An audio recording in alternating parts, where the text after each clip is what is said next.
Bank Indonesia di zaman Orde Baru berbeda dengan zaman setelah IMF masuk hingga saat ini. Kita semua tahu IMF masuk sejak awal reformasi dan sampai sekarang giginya menancap dengan tajam sampai tidak satu pun berani bertindak lain selain dari melaksanakan perintah sabda World Bank dan IMF tersebut. Inilah untungnya bukan orang seperti Bosman yang sontoloyo ini, yang deso, yang otaknya cetek mengelola negara ini. Dari awal saya mengatakan untuk mempermudah ekonomi Indonesia berdaulat, maka paling enak adalah bidang moneter dan fiskal satu suara. Jadi Bank Indonesia akan dijadikan Dirjen Moneter di bawah Kementerian Keuangan. Ini gila ya? Ya iyalah gila. IMF marah, World Bank marah. Ya iyalah, Indonesia nanti dicap anak nakal pastinya. Lalu apa yang dilakukan dengan kendali di bawah satu panji Kementerian Keuangan tersebut? Indonesia kendali atas rupiah, i-rupiah, menerbitkan sovereign wealth fund, printing money berbasis proyek, semua dalam satu komando. Saya suka gaya Narendra Modi, Perdana Menteri India, dengan Menteri Keuangannya, yaitu Arun Jaitley.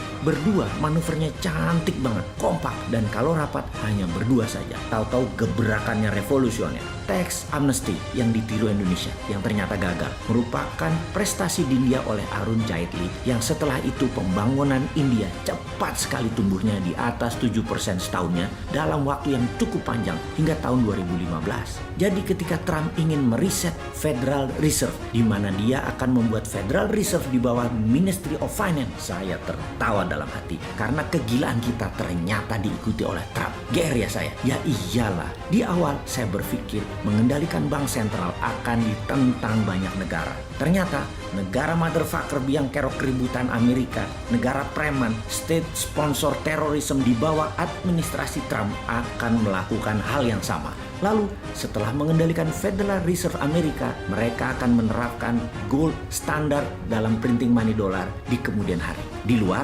aset hutang negara-negara peminjam IMF dalam tanda petik yang tetap menjadi underlying printing dolar. Ada dua lapis sekarang dolarnya jaminannya. Satu, aset hutang negara peminjam IMF.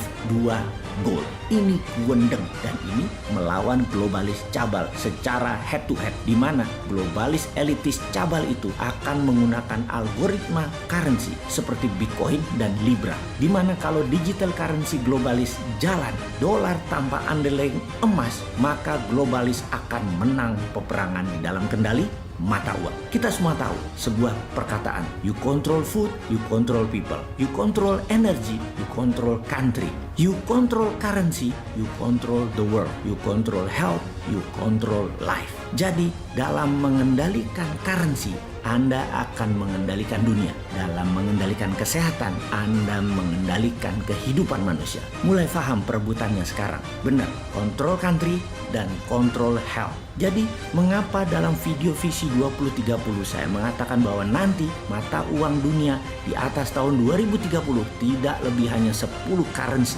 Itulah mengapa kita mempromosikan i-rupiah dan rupiah berbasis emas sekarang. The time is now. Gregetan banget ketika banyak yang masih nggak paham permainan dunia yang kita, Indonesia, bisa bermain di tengahnya dan menjadi pemimpin. Bukan menjadi follower apa maunya negara besar. Sulit sekali untuk percaya pada kekuatan bangsanya ya. Sulit sekali usulan keempat yang kita usulkan, Tiara, dari seorang Sontoloyo ini diterima. Puluhan sudah saran yang selalu ditambahkan karena jika diberikan semua, kelolotan nggak bisa nelen pejabatnya.